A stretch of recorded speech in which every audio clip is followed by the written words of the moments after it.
Twelfth examination की date आ चुकी है। अनाउंस हो चुका है कि आपके मई मंथ में पेपर होने हैं। अलग अलग स्टेट में अलग अलग मंथ में पेपर होने हैं, लेकिन सबसे मज़ेदार बात यह है कि काफ़ी सारे पोर्शन को डिलीट किया गया है। अब आप बच्चों को ये पता होना चाहिए कि किस पोर्शन में से कितनी तैयारी करनी है। अब पढ़ाई मुश्किल नहीं है, कम से कम इस साल के लिए तो हरगिज़ मुश्किल नहीं है। आप हर एक चैप्टर में से सिलेक्टेड पोर्शन तैयार करें। आज मैं आपको इलेक्ट्रोकेमिस्ट्री के बारे में बताने वाला हूं कि इलेक्ट्रोकेमिस्ट्री में से कितना पोर्शन एग्जाम में तैयार करना है, और यकीन मानिए 1 आवर से ज़्यादा का समय नहीं लगेगा इस पोर्शन को तैयार करने के लिए। आप सबसे पहले कंडक्टिविटी, मोलर कंडक्टिविटी और इक्विवेलेंट कंडक्टिविटी, इस टॉपिक को आपने तैयार करना है। मोलर कंडक्टिविटी आप जानते हैं, conductivity of a solution having 1 mole of electrolyte, और equivalent conductivity, conductivity of a solution having 1 equivalent of electrolyte. फिर आपको इसमें कोलराश लॉ को तैयार करना है, फेराडेज लॉ को तैयार करना है, application of EMF series, Nernst equation के न्यूमेरिकल आपको जरूर करने हैं। यही सिलेक्टेड पोर्शन जो मैंने आपको बताया, और अब मैं आपको एक्सप्लेन करता हूं कि इन टॉपिक में क्या क्या है और आप कितनी जल्दी इस चैप्टर को एग्जाम के लिए तैयार कर सकते हैं। आइए चलते हैं। अब मैं आपको सिखाने वाला हूं कि किस तरह से क्लास 12 का चैप्टर इलेक्ट्रोकेमिस्ट्री आप बहुत जल्दी मिनिमम समय में तैयार कर सकते हैं, क्योंकि आने वाले हैं कॉम्पिटिटिव एग्जामिनेशन, बोर्ड एग्जामिनेशन, और उस वक्त बड़े बड़े किताबों को पढ़ना का समय नहीं रहेगा। आपको मिनिमम में मैक्सिमम करना है। अब क्या क्या करना है, किस तरह से करना है, देखते रहिएगा। मैं आपको सारी चीज़ें यहाँ पर बताने वाला हूँ। एक तरह से कहा जाए वन शॉट का के अंदर ही ये चीज़ आपको बताई जाएगी। इलेक्ट्रोकेमिस्ट्री चैप्टर के अंदर हमारे पास conductivity, Faraday's law, different type of conductivity, Kohlrausch's law, और उसके अलावा गैल्वेनिक सेल, वोल्टिक सेल, और कुछ डिफरेंट सेल्स भी हैं। ये कुछ इंपॉर्टेंट टॉपिक यहाँ बनते हैं। अब यहाँ सबसे पहले आपको ये डेफिनेशन आनी चाहिए। कंडक्टर, कंडक्टर किसे कहते हैं? जो अपने में से इलेक्ट्रिसिटी को पास होने दे, कंडक्टर। जो कंडक्टिविटी के बारे में बात करें, कंडक्टिविटी का मतलब क्या हुआ? Property to conduct electricity. Property, conductor क्या है? सब्सटेंस है, अपने में से इलेक्ट्रिसिटी को पास होने देता है। कंडक्टिविटी क्या है? प्रॉपर्टी है, जो property of conducting the electricity. Conductance क्या है? अमाउंट ऑफ करंट, कि कितना अमाउंट ऑफ करंट उसमें से पास होता है, उसे कंडक्टेंस कहा जाता है। तो बेसिक डिफरेंस, ये बेसिक डेफिनेशन याद रखो। अब है टाइप्स ऑफ कंडक्टिविटी। 3 तरह की कंडक्टिविटी होती है, तीनों में बहुत सिलेक्टेड पोर्शन जैसे कि बताने वाला हूँ, उसी को याद रखना। पहले होती है स्पेसिफिक कंडक्टिविटी, मोलर कंडक्टिविटी और equivalent conductivity. Specific conductance, molar conductance, equivalent conductance भी कहा जा सकता है, लेकिन हम कंडक्टिविटी के टर्म में बात करेंगे। सबसे पहले स्पेसिफिक कंडक्टिविटी। तो हम कहते हैं आपके पास 1 cc सॉल्यूशन है, आपने सॉल्यूशन लिया 1 cc, उसमें कुछ इलेक्ट्रोलाइट है। उस 1 cc सॉल्यूशन से कितनी इलेक्ट्रिसिटी पास होती है, उसे स्पेसिफिक कंडक्टिविटी कहा जाएगा। Conductance of 1 cc solution, specific conductivity. Small के यानी कप्पा, KAPPA, कप्पा से इसको रिप्रेजेंट करते हैं। 1/r into L/A। R हुआ रेजिस्टेंस, L हुआ लेंथ, A हुआ area of cross section. L/A को हम सेल कांस्टेंट के नाम से पहचानते हैं। देखिए R क्या है? रेजिस्टेंस, L क्या है? लेंथ, A क्या है? एरिया। 1/r को कंडक्टेंस भी कहते हैं, G से रिप्रेजेंट करते हैं। L/A cell constant, G star से रिप्रेजेंट करते हैं। तो 1/r की जगह मैं यहां पर क्या लिख सकता हूं? G, सेल कांस्टेंट की जगह G स्टार, तो K is equal to G into G star. ये एक्सप्रेशन, ये कॉम्पिटिटिव MCQs के अंदर पूछते हैं कि इनमें से कौन सा एक्सप्रेशन स्पेसिफिक कंडक्टिविटी का है। आप बच्चे इसी फार्मूले को जनरली पढ़ते हैं, वहाँ वो फार्मूला सामने आता है। तभी ये कोई तैयारी डिफ़िकल्ट नहीं होती, बस एक प्रॉपर वे में सही रिलेशन के साथ, सही समय के साथ पढ़ें, चीज़ें अपने आप होती जाती हैं। Molar conductivity. अब मोलर कंडक्टिविटी का मतलब क्या होगा? आपने एक सेल लिया और उसके अंदर आपने 1 मोल इलेक्ट्रोलाइट डाल दिया, 1 मोल इलेक्ट्रोलाइट। तो conductance of a solution having 1 mole of electrolyte, वहाँ पे वॉल्यूम फिक्स था, यानी सिर्फ 1 cc वॉल्यूम था। यहाँ वॉल्यूम फिक्स नहीं है, आपने सेल लिया, सेल का साइज बढ़ाते जा सकते हैं आप, उसमें 1 मोल इलेक्ट्रोलाइट है। अगर 1 मोल इलेक्ट्रोलाइट है तो इसे मोलर कंडक्टिविटी कहा जाएगा, 1 मोल इलेक्ट्रोलाइट।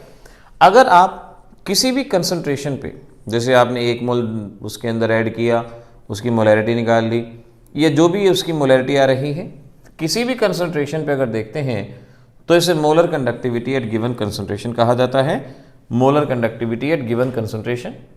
और अगर आप इसको बहुत ज़्यादा पानी मिला देते हैं, आप बहुत ज़्यादा पानी मिला देते हैं और उस वक्त अगर आप मोलर कंडक्टिविटी देखते हैं तो इसे molar conductivity at infinite dilution, molar conductivity at infinite dilution के नाम से पहचाना जाता है। तो किसी गिवन मोलैरिटी पे अगर आपको कंडक्टिविटी दी गई है तो molar conductivity at given concentration, और ये molar conductivity at infinite dilution. Formula आएगा alpha degree of ionization molar conductivity at given concentration upon molar conductivity at infinite dilution. ये है dissociation constant K a C alpha square upon 1 minus alpha. ये formula हम पिछले solution chapter में भी आपको बता चुके हैं, क्लास 11th में इक्विलिब्रियम के अंदर भी पढ़ते हैं, और इसकी जगह आप शॉर्टकट में सी अल्फा स्क्वायर का भी इस्तेमाल कर सकते हैं। वहाँ से भी आप के की वैल्यू ऐसे न्यूमेरिकल आते हैं जहाँ डिग्री ऑफ आयनाइजेशन और के ए यानी डिसोसिएशन कांस्टेंट बताना होता है।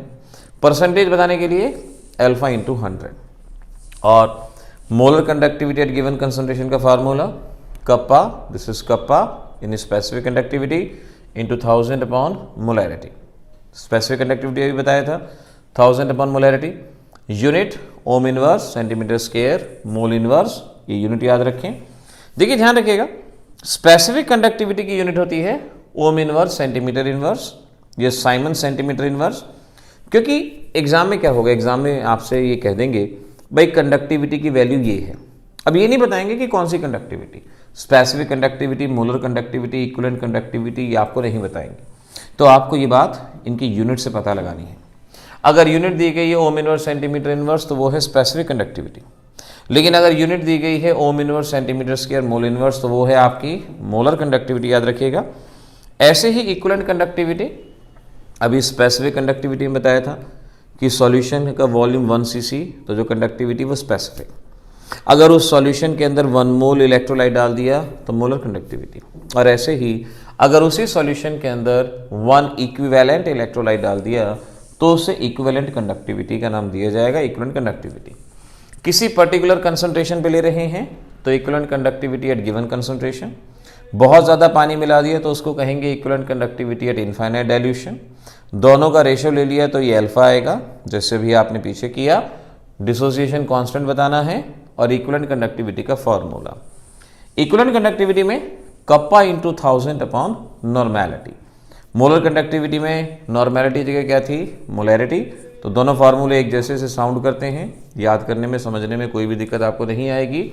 यूनिट से याद रखिएगा ओम inverse centimetre square equivalent inverse. Molar conductivity की यूनिट थी ओम inverse centimetre square mole inverse, और ये है ohm inverse centimetre square equivalent inverse. Unit के थ्रू याद रखने की जरूरत होगी। हम जानते हैं नॉर्मेलिटी और मोलैरिटी का एक रिलेशन होता है, आप उसकी बजाय इसको याद रखें, molar conductivity is equal to acidity और बेसिसिटी इनटू इक्विवेलेंट कंडक्टिविटी। अगर आपके पास मोलर कंडक्टिविटी है तो एसिडिटी और बेसिसिटी जानने के बाद आप इक्विवेलेंट कंडक्टिविटी बता सकते हैं। अगर इक्विवेलेंट कंडक्टिविटी है तो उससे आप मोलर कंडक्टिविटी निकाल सकते हैं। तो तभी मैं कह रहा हूँ कि फटाफट एक ही बार में चीज़ों को करना है, और एक ही बार में चीज़ें कैसे होंगी, जब एक रिलेशन के साथ किया जाएगा। इनके थ्योरेटिकल पार्ट को अच्छे से याद करो। हमने पिछले काफ़ी वीडियोस अपलोड किए हैं जहाँ पर इनके न्यूमेरिकल्स वगैरह भी दिए गए हैं। न्यूमेरिकल का लिंक हम आपको डिस्क्रिप्शन में देंगे, जहाँ पर आप उन वीडियोस को देख के उन न्यूमेरिकल्स को सॉल्व कर सकते हैं। लेकिन यहाँ पर इस बात को समझ लें कि इसको किस तरह से सॉल्व करना है, क्या ज़रूरत है। अगर मैं आपसे क्वेश्चन पूछता हूँ कि भाई बताओ मोलर कंडक्टिविटी और इक्विवेलेंट कंडक्टिविटी कब बराबर होंगे, कब आइडेंटिकल होंगे, तो आपका जवाब क्या होगा, जब एसिडिटी और बेसिसिटी क्या हो जाए 1। जब एसिडिटी और बेसिसिटी, जिसको एन फैक्टर भी कहा जाता है, जब ये 1 हो जाएगा तो मोलर कंडक्टिविटी इक्विवेलेंट कंडक्टिविटी के बराबर होगा। एक बात सोचो, मैंने 1 cc सॉल्यूशन लिया, 1 cc। अगर मैं 1 cc सॉल्यूशन लेता हूँ तो उसकी कंडक्टिविटी को क्या कहेंगे, स्पेसिफिक कंडक्टिविटी। अब मैंने उस 1 cc के अंदर डाल दिया 1 मोल इलेक्ट्रोलाइट, 1 मोल इलेक्ट्रोलाइट डाल दिया तो मोलर कंडक्टिविटी, क्योंकि वॉल्यूम भी 1 cc है, वॉल्यूम 1 cc है तो स्पेसिफिक। 1 मोल इलेक्ट्रोलाइट डाल दिए तो क्या होगी, मोलर कंडक्टिविटी। तो अगर आपसे पूछते हैं कि स्पेसिफिक कंडक्टिविटी और मोलर कंडक्टिविटी कब बराबर होंगे, तो आपका जवाब होगा जब 1 मोल इलेक्ट्रोलाइट 1 cc सॉल्यूशन में प्रेजेंट होगा तो स्पेसिफिक कंडक्टिविटी और मोलर कंडक्टिविटी बराबर होंगे। न्यूमेरिकल सॉल्व करने के लिए ध्यान रखिएगा, आपके पास ये फार्मूलाज हैं, इन फार्मूलाज को आपने अच्छे से ध्यान रखना है। न्यूमेरिकल का लिंक मैं आपको डिस्क्रिप्शन में दूंगा, जहां हम न्यूमेरिकल सॉल्व करके दिखाएंगे। ये आपके पास specific conductivity 1/r L/A cell constant है, ohm inverse centimetre inverse, unit से याद रखें, यह साइमन सेंटीमीटर इनवर्स इसकी यूनिट हो जाएगी। ये molar conductivity at given concentration, ये कप्पा, यहाँ से kappa molarity, ohm inverse centimetre square mole inverse, ohm inverse की जगह साइमन्स भी लिख सकते हैं हम। Equivalent conductivity kappa into 1000/n, ohm inverse centimetre square equivalent inverse, इन दोनों में relation. Molar conductivity at given concentration is equal to acidity basicity into equivalent conductivity, याद रखा आपने। एरिया पाई आर स्क्वायर, कई बार क्या होगा, एरिया डायरेक्ट नहीं दिया गया होगा, उसकी जगह रेडियस होगी, तो रेडियस से आप एरिया निकाल सकते हैं। अगर कहीं डिग्री ऑफ आयनाइजेशन निकालना है तो molar conductivity at given concentration eight infinite dilution, infinite dilution की वैल्यू दी जाएगी। जो कोलराश लॉ से इसको सॉल्व करेंगे और इस तरह से डिसोसिएशन कांस्टेंट की हेल्प से आप इस वैल्यू को यहाँ पर बता सकते हैं। तो जब भी आपने ये इलेक्ट्रोकेमिस्ट्री का चैप्टर करना है तो पहले आपने कंडक्टिविटी के इस पोर्शन को अच्छे से कर लेना है। कंडक्टिविटी के पोर्शन के अंदर जो जो बातें बताई हैं, जैसे मैंने कहा कि इक्विवेलेंट मोलर कंडक्टिविटी और इक्विवेलेंट कंडक्टिविटी कब बराबर होंगे, इंपॉर्टेंट क्वेश्चन है। स्पेसिफिक कंडक्टिविटी और मोलर कंडक्टिविटी कब बराबर होंगे, इंपॉर्टेंट क्वेश्चन है। इनकी यूनिट्स क्या हैं, डाइल्यूशन का क्या इफेक्ट होता है, molar conductivity at infinite dilution, ऐसी चीज़ों को यहाँ पर आपको याद रखने की ज़रूरत होगी, जानिएगा। अगली चीज़ आपको जो करनी चाहिए वो होता है कोलराश लॉ। कोलराश लॉ को भी बेकार में लोग हुआ बना देते हैं, जबकि कोलराश लॉ एक बहुत सिंपल सी चीज़ है। देखो किस तरह से, आप जानते हो ए बी को अगर तोड़ते हो तो ए पॉजिटिव बी नेगेटिव, यानी अगर मैं इसकी molar conductivity at infinite dilution का फार्मूला लिखना चाहूँ तो molar conductivity at infinite dilution of A B, ionic, क्योंकि आयन है, ionic conductivity at infinite dilution और ionic conductivity at infinite dilution. यानी मैं कह सकता हूँ किसी भी इलेक्ट्रोलाइट की molar conductivity at infinite dilution उसके आयन की कंडक्टिविटी का सम होगी। कोई भी सब्सटेंस हो उसके आयन की कंडक्टिविटी का sum molar conductivity at infinite dilution कहलाया जाएगा। तो देखो, total molar conductivity at infinite dilution, total molar conductivity at infinite dilution is the sum of ionic conductivity at infinite dilution. ये कोलराश लॉ के अंदर कहा गया। जैसे ये देखो, AlCl3 टूटेगा एल्यूमिनियम +3 3Cl नेगेटिव, यानी इसकी molar conductivity at infinite dilution किसके बराबर होगी, आयन की conductivity at infinite dilution 3 into ion की कंडक्टिविटी एट इनफाइनाइट डाइल्यूशन, ये इसके बराबर रहेगी। फिर आपसे कहते हैं भाई ऐसा करो, एसिडिक एसिड की कंडक्टिविटी इन तीन चीज़ों से पता लगाओ। आपको CH3COK HCl KCl दिया गया है, इन तीनों को ऐड करो, सब्ट्रैक्ट करो, कुछ भी करो, और इनकी कंडक्टिविटी से इसकी कंडक्टिविटी आपको निकालनी है। तो कैसे करते हैं हम, देखो ध्यान रखो, जिसकी कंडक्टिविटी निकालनी है उसको लिखा, CH3COH की कंडक्टिविटी निकालनी है तो CH3CO और H लिखा। पहले ये देखो कि लेफ्ट हैंड साइड पार्ट उनमें से किसके अंदर दिया गया है। CH3COO आपको CH3COK में दिया गया है, तो जिसमें लेफ्ट हैंड साइड पार्ट वाला है पहले उसको लिखा, यानी मोलर कंडक्टिविटी ऑफ CH3COK। फिर राइट हैंड साइड वाला H देखो किस में है, H HCl में है, फिर HCl को लिखा, यानी molar conductivity of this, molar conductivity of HCl। KCl को बाहर निकाल देंगे तो हमारे पास जवाब आ जाएगा, तो minus the molar conductivity of potassium chloride. इस तरह से कोलराश लॉ को हमें यहाँ पर समझना होगा। कोलराश लॉ के न्यूमेरिकल, ये इसका लिंक मैं आपको डिस्क्रिप्शन में दूंगा, जहाँ आप अगर इंडिविजुअली इसके न्यूमेरिकल की प्रैक्टिस करना चाहते हैं तो वहाँ से प्रैक्टिस कर सकते हैं। लेकिन अभी तो मैं यही बता रहा हूँ कि कैसे बहुत जल्दी से जल्दी इस चैप्टर को बहुत शॉर्ट वे में बहुत आसानी से किया जा सकता है। तो अभी मैंने आपको बताया कंडक्टिविटी और कोलराश लॉ, इनके बारे में। अब इसके बाद की चीज़ें हम धीरे धीरे सीखते जाएंगे, समझते जाएंगे, क्या क्या हमें करना होगा धीरे धीरे। लेकिन अब इस चैप्टर के अंदर अगला टॉपिक है फेराडेज लॉ। देखिए आपको करना क्या क्या है, इससे ज़्यादा मायने ये भी रखता है कि आपको किस टॉपिक के बाद कौन सा टॉपिक रिवाइज करना है। अभी तक हमने कंडक्टिविटी कोलराश लॉ के बारे में पढ़ लिया था, अब आगे आपको पढ़ना चाहिए फेराडेज लॉ, ताकि आगे के टॉपिक्स में आपको आसानी रहे। फेराडे के दो लॉ हैं, फर्स्ट लॉ और सेकंड लॉ। इलेक्ट्रोलिसिस के लिए ये लॉज हमें दिए गए हैं। इलेक्ट्रोलिसिस का मतलब आपके पास सॉल्ट है, कैटायन एनायन है, कैथोड है, एनोड है, ये एक इलेक्ट्रोलिटिक सेल है, इलेक्ट्रिसिटी पास करते हैं। कैटायन कैथोड पे डिपॉजिट होता है, एनायन एनोड पे डिपॉजिट होता है। अब यहाँ पर इनका कितना अमाउंट डिपॉजिट होगा, इसको बताने के लिए फेराडे का फर्स्ट लॉ दिया गया है।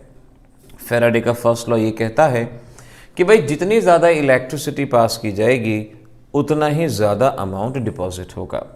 जितनी ज़्यादा इलेक्ट्रिसिटी पास की जाएगी उतना ही ज़्यादा अमाउंट डिपॉजिट होगा। Mass of any substance deposited is directly proportional to quantity of electricity passed, यानी mass directly proportional to quantity of electricity. Proportionality का साइन हटाएंगे, Z आएगा, Z को हम इलेक्ट्रोकेमिकल इक्विवेलेंट ECE अलग से नोट कर लीजिएगा, इलेक्ट्रोकेमिकल इक्विवेलेंट और ECE के नाम से जानते हैं। क्वांटिटी ऑफ करंट को हम I इंटू टी, I का मतलब करंट इन एम्पियर, T का मतलब टाइम इन सेकेंड। याद रखना, टाइम सेकेंड्स में, करंट एम्पियर में। करंट इन एम्पियर को I से भी रिप्रेजेंट करते हैं और C से भी इसको रिप्रेजेंट किया जा सकता है। अगर मेरे पास करंट है 1 एम्पियर, टाइम है 1 सेकेंड, I की वैल्यू 1, T की value 1, then M is equal to Z। तो अगर मुझे यहाँ से Z को डिफाइन करना हो तो मैं Z को कैसे डिफाइन करूँगा? मैं कहूँगा Z is equal to mass when 1 ampere current is passed for 1 second, यानी electrochemical equivalent may be defined as amount of a substance deposited when 1 ampere current is passed for 1 second। इसे हम electrochemical equivalent को define कर सकते हैं। अब numericals में किन बातों का ध्यान रखना है, इस पे गौर करते हैं। न्यूमेरिकल्स में देखो फर्स्ट लॉ के न्यूमेरिकल, यहाँ मैं अलग से इसको बताता हूँ, गौर करना। फर्स्ट लॉ के बेसिस पे हमें जिन न्यूमेरिकल को सॉल्व करना है तो किन बातों पे ध्यान देना है, आइए समझते हैं। पहला फार्मूला है amount of substance deposited, atomic mass, quantity of electricity, N factor यानी किसी भी रिएक्शन के दौरान कितने इलेक्ट्रॉन का लॉस या गेन हुआ है, फेराडे। क्वांटिटी ऑफ इलेक्ट्रिसिटी की जगह Q की जगह करंट और टाइम यानी I इंटू टी। तो अब आप इतना जान लो, अगर आपसे स्टेटमेंट में वेट गिवन है या वेट पूछा गया है तो या तो इस फार्मूले का यूज़ करेंगे या इस फार्मूले का यूज़ करेंगे। अगर क्वांटिटी ऑफ इलेक्ट्रिसिटी कहा है, Q निकालना है, अगर करंट दिया गया है तो I है, तो ये आपको डिसाइड करना होगा आप कौन से फार्मूले का इस्तेमाल करेंगे। वेट को एटॉमिक मास से डिवाइड कर दूं, वेट को एटॉमिक मास से डिवाइड कर दूं तो उस क्वांटिटी को मोल कहते हैं। तो वेट और एटॉमिक मास हटा के लिख देते हैं मोल। तो number of mole, quantity of electricity, N factor, Faraday. Quantity of electricity की जगह I into T, N factor, Faraday. तो अब पिक्चर बिल्कुल क्लियर। पिक्चर ये होगी कि अगर वेट निकालना है तो आप इसे कंसिडर करेंगे, अगर नंबर ऑफ मोल आपको दिया गया है या नंबर ऑफ मोल निकालना है तो इन दोनों में से कोई एक फार्मूले पे ध्यान देंगे। क्यों मैंने कहा क्वांटिटी ऑफ इलेक्ट्रिसिटी, ये चार्ज स्टेटमेंट में कई बार कह देते हैं find out the charge required. अब वो हम समझ ही नहीं पाते कि भाई चार्ज क्या है, तो चार्ज का मतलब क्वांटिटी ऑफ इलेक्ट्रिसिटी या नंबर ऑफ कूलम्स कह लो, तो उसका मतलब भी क्वांटिटी ऑफ इलेक्ट्रिसिटी। आप में से बहुत बार बच्चों की ये शिकायतें होती हैं कि उनसे न्यूमेरिकल सॉल्व नहीं हो पाते। देखिए ध्यान रखो, न्यूमेरिकल कभी भी अपने आप सॉल्व नहीं होंगे, करने पड़ेंगे। और न्यूमेरिकल सॉल्व करने के लिए हमेशा पहले फार्मूलों को समझने के लिए समय दो। उन फार्मूलों को अच्छे से समझो कि किस फार्मूले में वेट है, किस फार्मूले में करंट है, किस फार्मूले में क्वांटिटी ऑफ इलेक्ट्रिसिटी, किस फार्मूले में नंबर ऑफ मोल। जब ये फार्मूले अच्छे से एब्जॉर्व हो जाएंगे तो आप आसानी से सॉल्व कर सकते हो। ये एन क्या बताया, एन फैक्टर। एन फैक्टर का मतलब जैसे इस रिएक्शन के दौरान ये कहा गया कि ये 2 इलेक्ट्रॉन गेन कर रहा है, तो n फैक्टर का मतलब है कितने इलेक्ट्रॉन का लॉस या गेन होता है किसी भी रिएक्शन के दौरान। इस बात को समझने की ज़रूरत होगी। देखो सपोज अब नाउ लेट क्वेश्चन ऐसे दिया जाता है कि find out quantity of electricity for 0.2 mole of copper from copper sulphate. यानी इस क्वेश्चन में सबसे पहले तो अलग से लिख लो कि भाई क्या क्या गिवन है। क्वांटिटी ऑफ इलेक्ट्रिसिटी आपको बतानी है, नंबर ऑफ मोल दिए गए हैं आपको 0.2। अब मोल और क्वांटिटी ये फार्मूले वेट के, ये फार्मूले मोल के, मोल के साथ क्वांटिटी, मोल के साथ क्वांटिटी, यानी ये फार्मूला चाहिए। नंबर ऑफ मोल गिवन है 0.2, n फैक्टर। कॉपर सल्फेट में आपको पता होगा कॉपर की वैलेंसी +2। अब कॉपर +2 से क्या बनाना है कॉपर, अब खुद देखो कॉपर +2 से कॉपर कब बनेगा, जब ये 2 इलेक्ट्रॉन का गेन करेगा। तो n फैक्टर कितना हो गया 2। n फैक्टर का मतलब कितने इलेक्ट्रॉन का लॉस या गेन होता है, या इसको चेंज इन ऑक्सीडेशन नंबर भी आप कह सकते हैं। तो n फैक्टर हो गया 2। फैराडे आप जानते ही हैं, तो हम जान लें मोल कितना 0.2, क्वांटिटी निकालनी है n फैक्टर 2 फैराडे, और quantity is equal to 0.2 into 2 into Faraday, यानी 0.4 फैराडे ये आपके पास बनेगा। कूलम से बताने के लिए 0.4 इंटू 96500 फैराडे की वैल्यू पुट कर देंगे, वैल्यू कूलम्स में आ जाएगी। इस तरह से आपका क्वेश्चन सॉल्व होगा। तो बहुत ध्यान से देख लेना, वेट गिवन है, ये क्या गिवन है, उसके विद रेस्पेक्ट आपको इस तरह के न्यूमेरिकल को सॉल्व करने की ज़रूरत होगी, आप बता सकते हो। ऐसे ही अगले क्वेश्चन पे ध्यान दो, जैसे कहा गया find out wait of copper deposited, wait of copper deposited from copper sulphate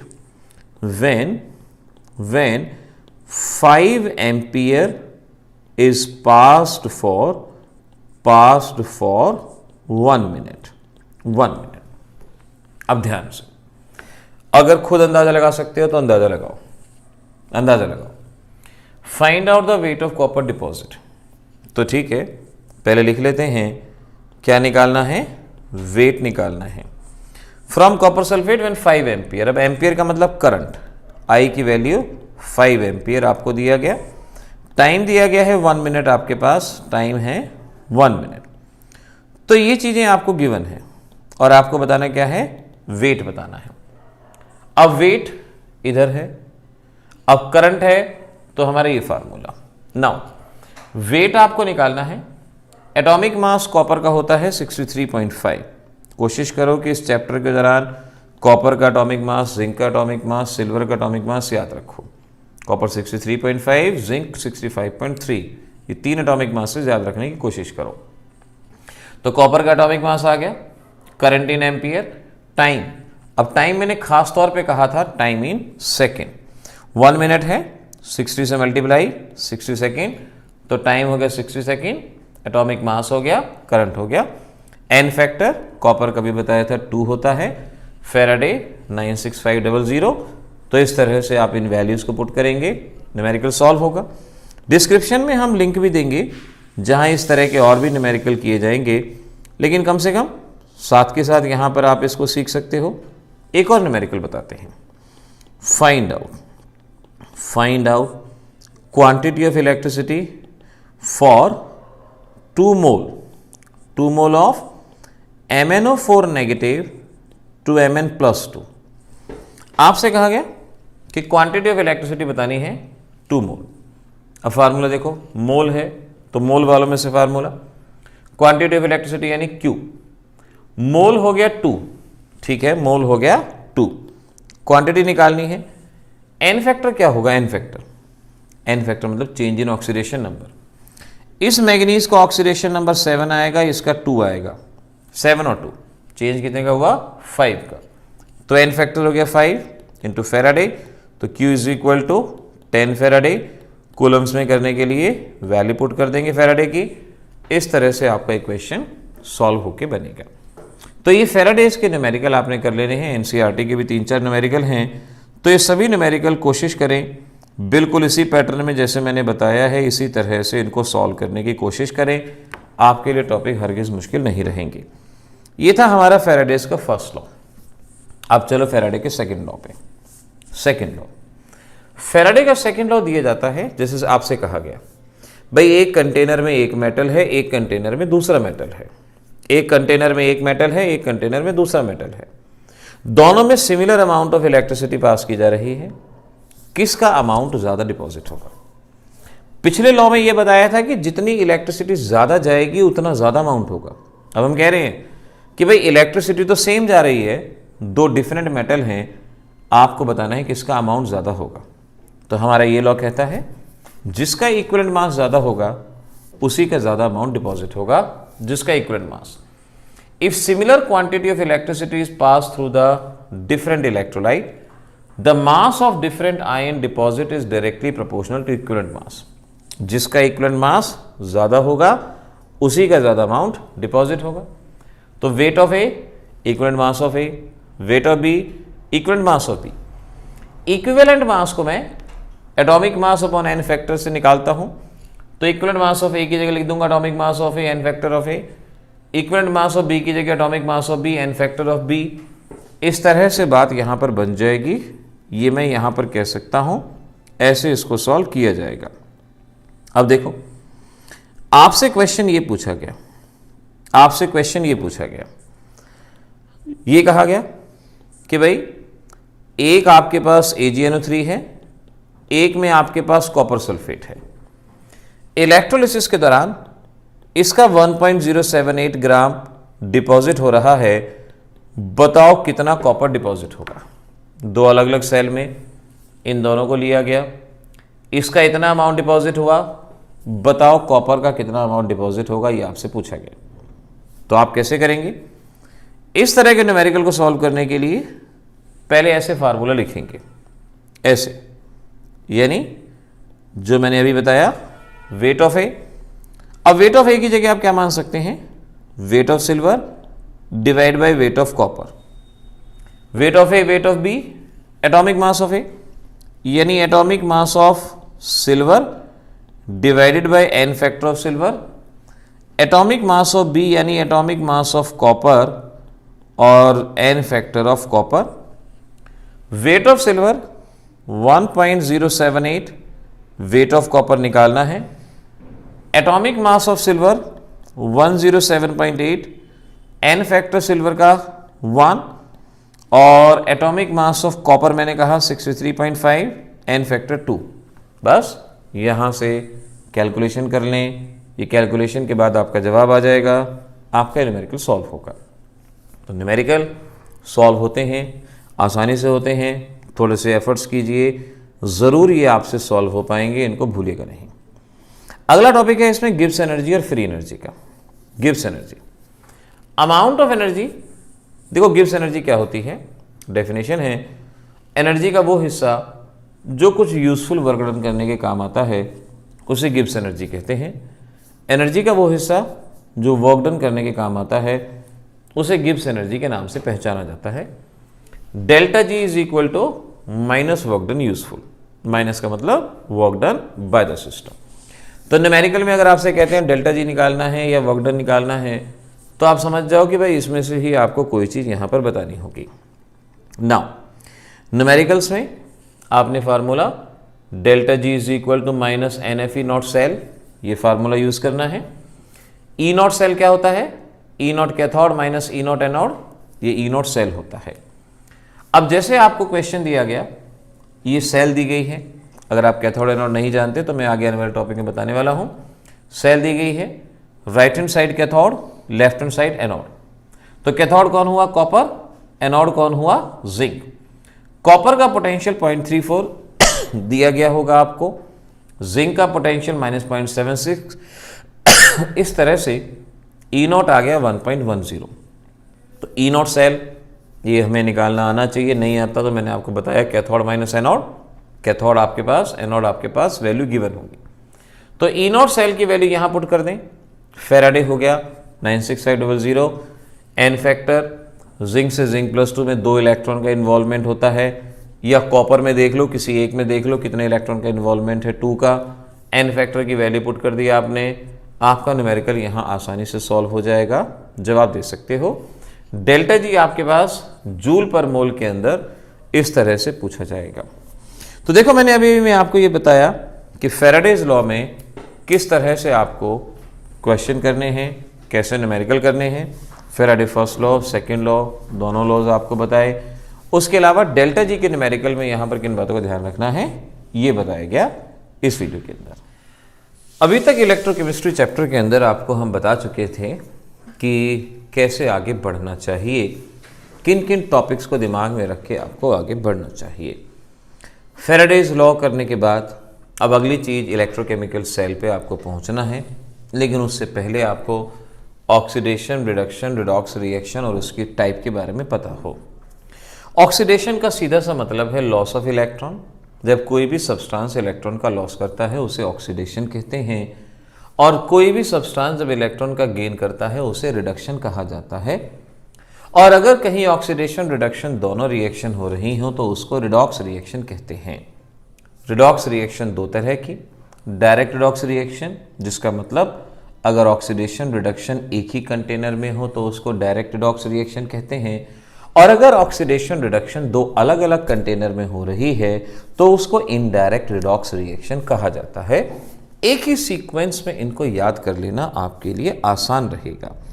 further एक बात पे गौर कीजिएगा, ऑक्सीडेशन हमेशा एनोड पे होती है, चाहे वो आपकी इलेक्ट्रोकेमिकल सेल हो चाहे इलेक्ट्रोलिटिक सेल हो। हमेशा याद रखेंगे कि ऑक्सीडेशन हमेशा एनोड पे होती है और रिडक्शन हमेशा कैथोड पे होती है।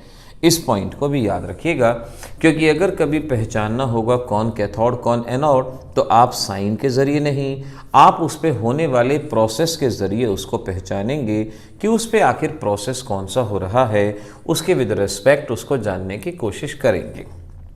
ऑक्सीडेशन पोटेंशियल, ऑक्सीडेशन पोटेंशियल का मतलब tendency of an electrode to lose the electron. कोई भी इलेक्ट्रोड कितनी आसानी से इलेक्ट्रॉन का लॉस करता है, या दो इलेक्ट्रोड हैं, एक एनोड एक कैथोड, जो भी इलेक्ट्रॉन का लॉस करेगा उसकी उस टेंडेंसी को ऑक्सीडेशन पोटेंशियल कहा जाएगा। ई ऑक्सीडेशन या ई नॉट ऑक्सीडेशन से उसको रिप्रेजेंट करेंगे। जहाँ तक सिंबल की बात है, E naught A oblique A positive, यानी लेफ्ट टू राइट देखो क्या मालूम पड़ेगा, ए ने इलेक्ट्रॉन का लॉस किया, देखते ही मालूम पड़ेगा लेफ्ट टू राइट, +1 से +2, +1 से +2। ये ध्यान से कि जब जब इलेक्ट्रॉन का लॉस दिखेगा, यहाँ पर मैं कह सकता हूँ रिप्रेजेंटेशन में लेफ्ट टू राइट मूव करें। अगर चार्ज पॉजिटिव एंड की तरफ बढ़ रहा है वो हमेशा ऑक्सीडेशन पोटेंशियल कहलाया जाएगा। रिडक्शन पोटेंशियल का मतलब tendency of an electrode to gain the electron.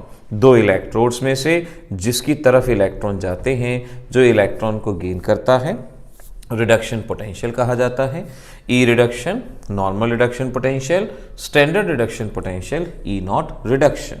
Representation में याद रखो, अगर लेफ्ट टू राइट जाने में आप नेगेटिव की तरफ चार्ज को बढ़ा रहे हो, स्केल मान लो 0 सेंटर में होता है, इधर नेगेटिव बढ़ता है इधर पॉजिटिव बढ़ता है। अगर नेगेटिव की तरफ बढ़ रहा है, जैसे 0 से -1, +1 से 0, नेगेटिव की तरफ बढ़ रहा है तो उसे रिडक्शन पोटेंशियल कहा जाता है। तो अब ऑक्सीडेशन हो गया, ऑक्सीडेशन पोटेंशियल हो गया, रिडक्शन हो गया, रिडक्शन पोटेंशियल हो गया। इनडायरेक्ट रिडॉक्स रिएक्शन किसको कहते हैं ये भी हम बता चुके हैं। हमेशा ध्यान रखेंगे, एक एलिमेंट का ऑक्सीडेशन पोटेंशियल भी होता है, रिडक्शन पोटेंशियल भी होता है।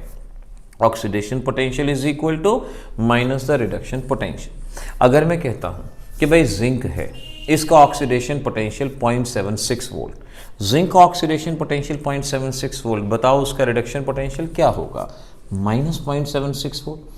तो जो भी ऑक्सीडेशन पोटेंशियल है उसके ऑपोजिट साइन के साथ रिडक्शन पोटेंशियल।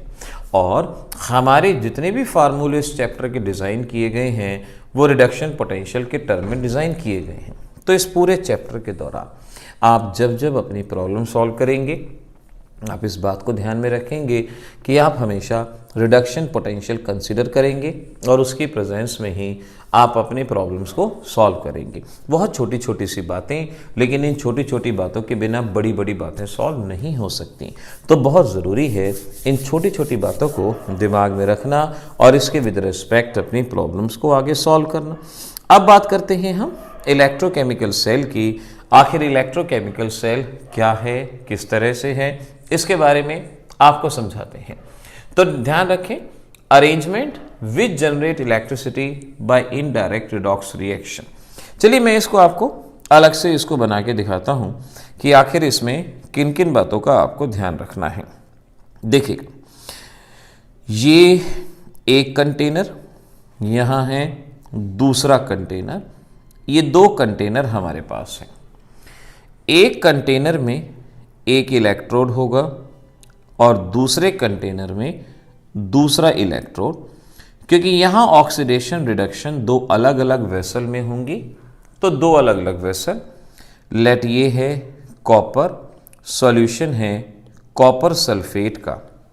लेट ये है जिंक, सॉल्यूशन है जिंक सल्फेट का। ये सॉल्यूशन है 1 मोल। इसमें लिक्विड जिंक सल्फेट, इसमें कॉपर सल्फेट। इन दोनों को हमने कॉपर वायर के थ्रू कनेक्ट किया, दोनों को कॉपर वायर के थ्रू कनेक्ट किया। अब देखिए क्या होगा, यहां बीच में एक हमने यू शेप्ड ग्लास ट्यूब को भी इंट्रोड्यूस किया, जिसे हम सॉल्ट ब्रिज कहते हैं।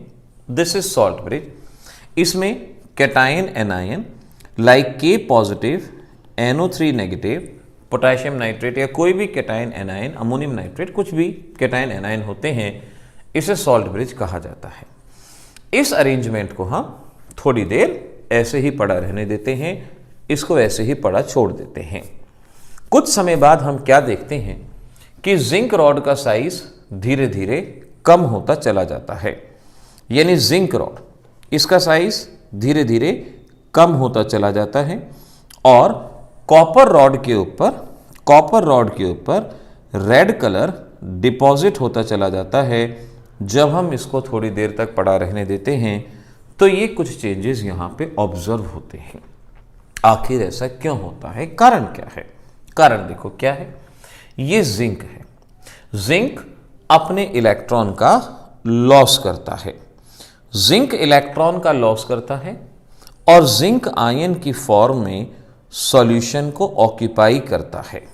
यानी इस जिंक ने क्या किया, इसने अपने इलेक्ट्रॉन का लॉस किया और ये इलेक्ट्रॉन यहाँ से ट्रांसफ़र हुए, इधर को चले और जिंक आयन सॉल्यूशन में आ गया। तो जिंक रॉड मेल्ट होने का कारण हो गया ऑक्सीडेशन ऑफ जिंक। ये इलेक्ट्रॉन वहाँ चले, कॉपर पे पहुँचे, सॉल्यूशन में थे कॉपर आयन सल्फेट आयन। जैसे ही इलेक्ट्रॉन आते हैं, कॉपर आयन इन इलेक्ट्रॉन को कैप्चर करते हैं और कॉपर आयन इलेक्ट्रॉन को कैप्चर करते हैं और कॉपर की फॉर्म में रेड कलर का कॉपर यहाँ पे डिपॉजिट हो जाता है। तो कॉपर आयन इलेक्ट्रॉन कैप्चर करता है और यहाँ कॉपर की फॉर्म में डिपॉजिट प्रोसेस होता जाएगा। इलेक्ट्रॉन आएंगे, कॉपर आयन वहाँ जाएंगे, सल्फेट आयन सॉल्यूशन में बचे रह जाएंगे। हम कह सकते हैं कि ये सारा प्रोसेस अपने आप हो रहा है, एक स्पॉन्टेनियस रिएक्शन। इस रिएक्शन को माना जाएगा, सारा प्रोसेस ऑटोमेटिकली अपने आप चलता जा रहा है, स्पॉन्टेनियस प्रोसेस इसको कहा जाएगा। ध्यान रखना, यहाँ ऑक्सीडेशन, और मैंने अभी बताया था जहाँ ऑक्सीडेशन होता है उसे हम एनोड कहते हैं। यहाँ ऑक्सीडेशन, तो ये हुआ एनोड। क्योंकि यहाँ लगातार इलेक्ट्रॉन जनरेट हो रहे हैं तो इस पे चार्ज होगा नेगेटिव, क्योंकि इलेक्ट्रॉन जनरेट हो रहे हैं। इलेक्ट्रॉन वहाँ पे जा रहे हैं तो उस पे चार्ज होगा पॉजिटिव। यहाँ पर प्रोसेस हो रहा है रिडक्शन, और रिडक्शन जहाँ होता है उसे हम कैथोड कहते हैं। तो इस तरह के अरेंजमेंट में जहाँ पर इनडायरेक्ट रिडॉक्स रिएक्शन होती हैं, ऑक्सीडेशन रिडक्शन अलग अलग कंटेनर में होते हैं, इलेक्ट्रिसिटी जनरेट होती है। इसे इलेक्ट्रोकेमिकल सेल, गैल्वेनिक सेल के नाम से पहचाना जाता है। यहाँ एनोड पे नेगेटिव चार्ज, कैथोड पे पॉजिटिव चार्ज। दूसरी तरह की सेल होती हैं जिनको इलेक्ट्रोलिटिक सेल कहते हैं, जहां चार्जेस ऑपोजिट होते हैं, लेकिन प्रोसेस सेम होता है। आप ध्यान रखिएगा, आप एनोड कैथोड को उनके प्रोसेस से याद रखो कि एनोड वो है जिसपे ऑक्सीडेशन, और ऑक्सीडेशन यहाँ हो रहा है और उस पर चार्ज नेगेटिव क्योंकि इलेक्ट्रॉन जनरेट हो रहे हैं, और कैथोड पे हुआ रिडक्शन, इसको याद रखेंगे।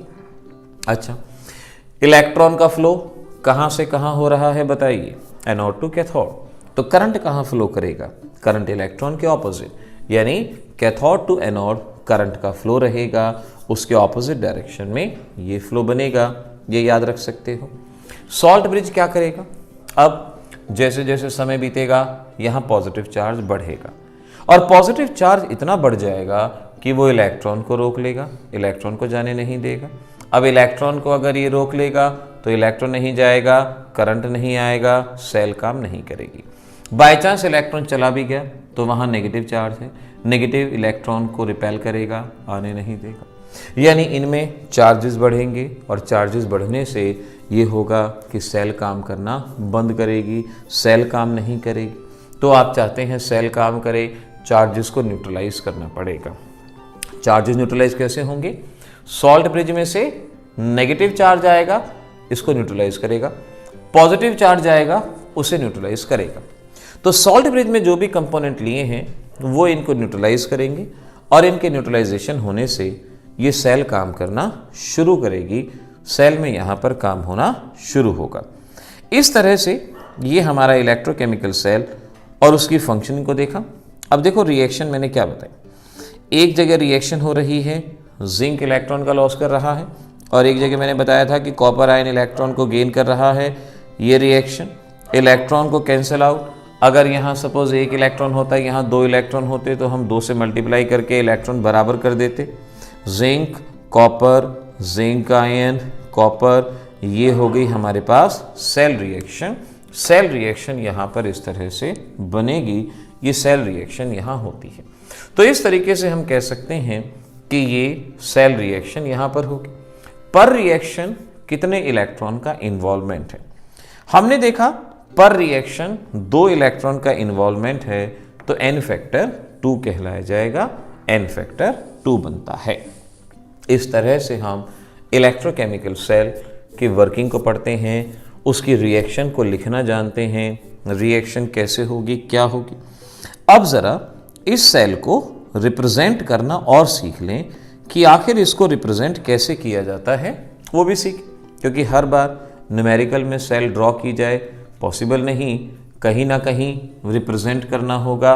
वो रिप्रेजेंट किस तरह से किया जाएगा, रिप्रेजेंट करने के लिए ध्यान रखो, सबसे पहले हम लिखते हैं मेटल ऑफ एनोड, एनोड का मेटल, फिर लिखते हैं metal ion of anodic solution, anodic solution का मेटल आयन, ब्रैकेट में लिखते हैं कंसंट्रेशन, उसकी जो भी कंसंट्रेशन, फिर डबल बार, डबल बार का मतलब एक ये यानी सॉल्ट ब्रिज, फिर लिखते हैं metal ion of cathodic solution, और फिर लिखते हैं कंसंट्रेशन, और लास्ट में मेटल ऑफ कैथोड। इस तरह से सेल को रिप्रेजेंट किया जाता है, सेल को रिप्रेजेंट करते हैं। जैसे देखो मेटल ऑफ एनोड, एनोड का मेटल कौन है, जिंक सॉलिड, फिर metal ion of anodic solution, metal ion का मतलब कैटायन, कैटायन कौन है, जिंक आयन, सॉल्यूशन है तो एक्वस, कंसंट्रेशन यानी molarity 1 molar,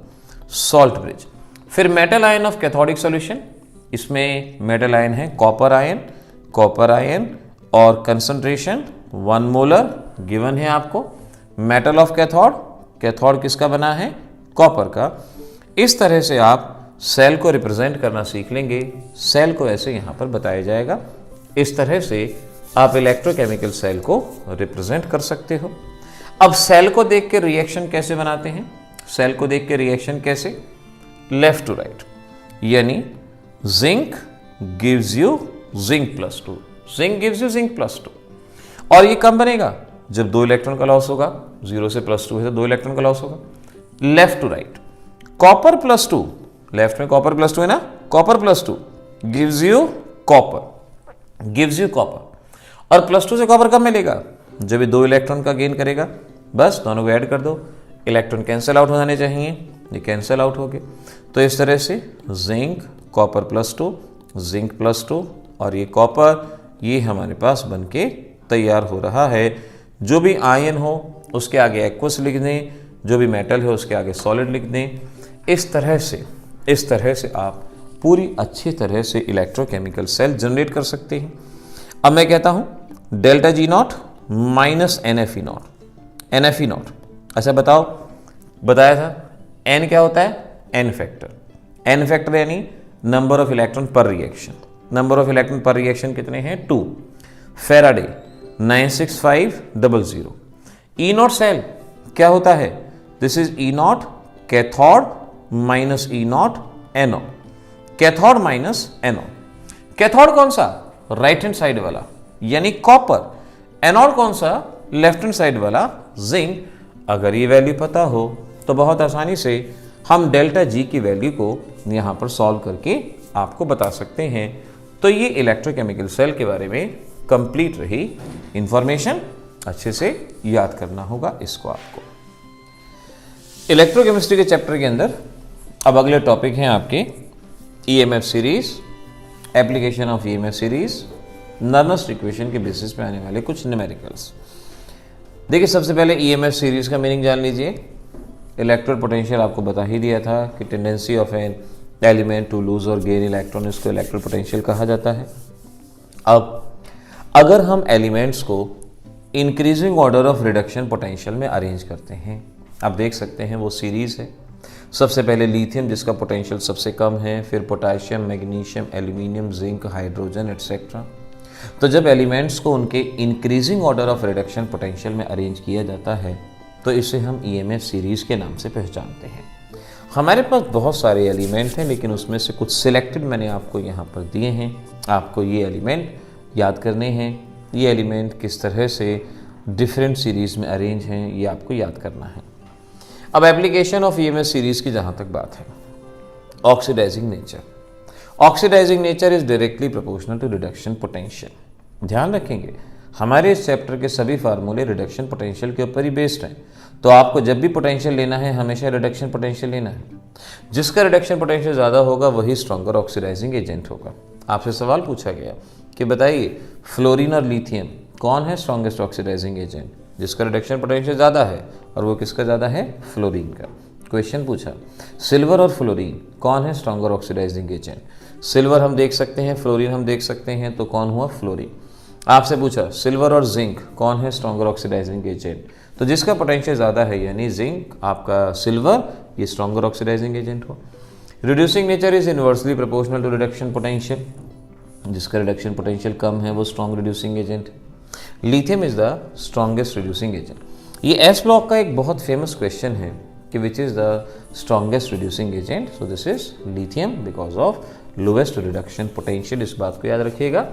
reactivity of metal, याद हो लोअर क्लासेस में रिएक्टिविटी सीरीज पढ़ा करते थे, तो reactivity of metal is inversely proportional to reduction potential.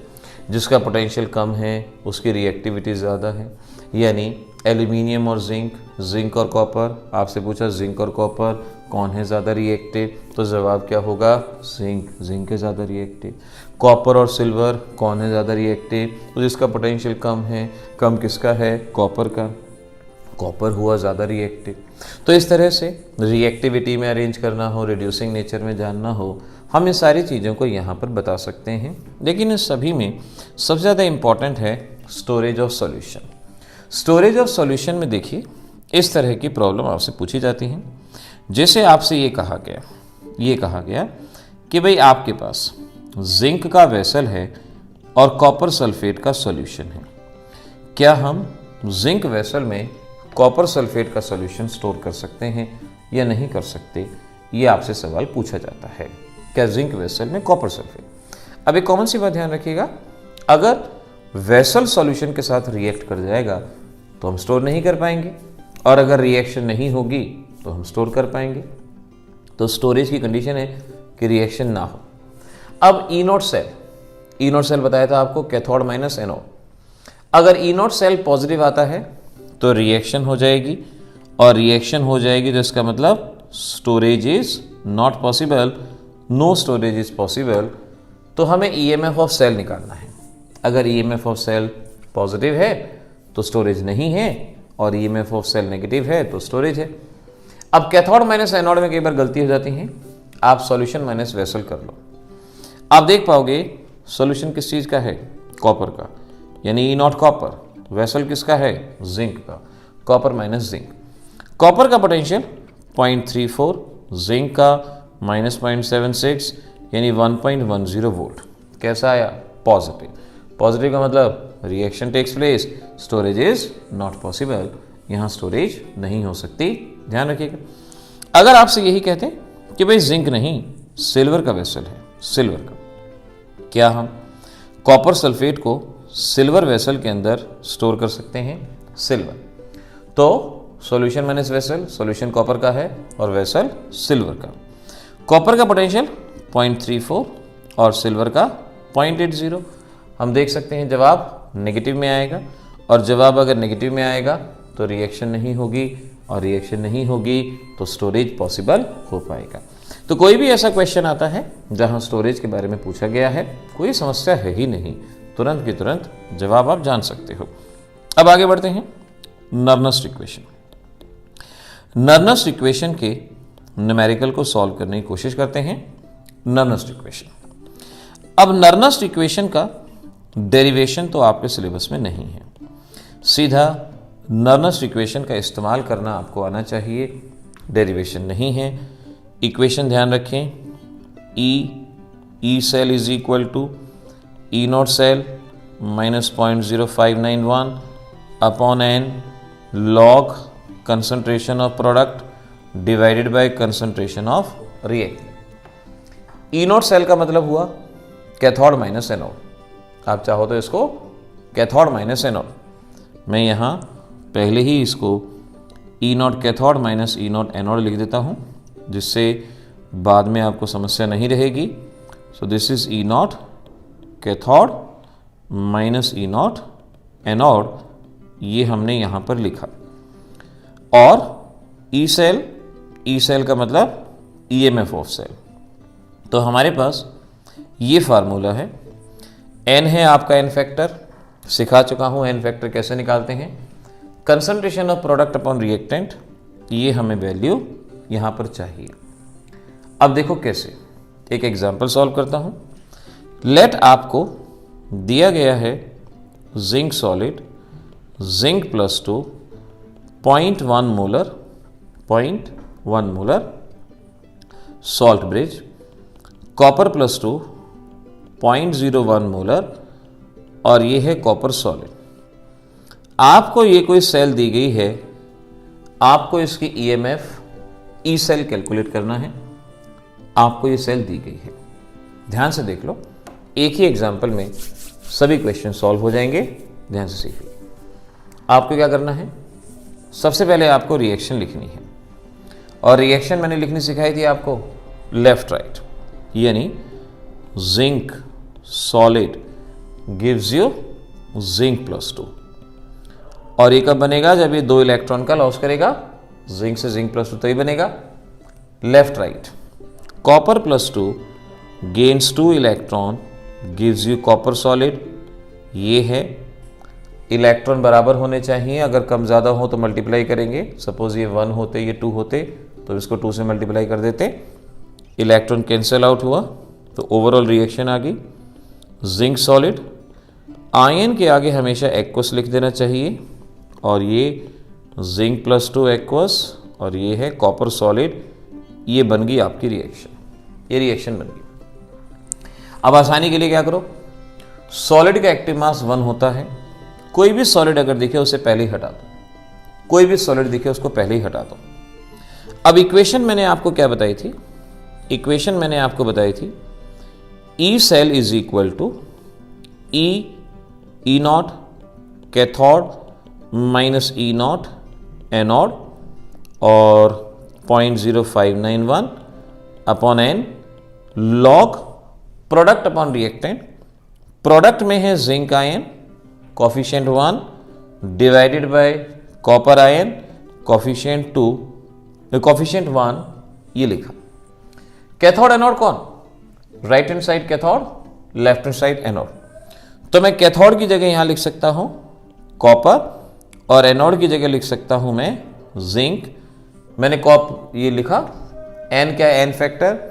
N factor का मतलब है नंबर ऑफ इलेक्ट्रॉन पर रिएक्शन।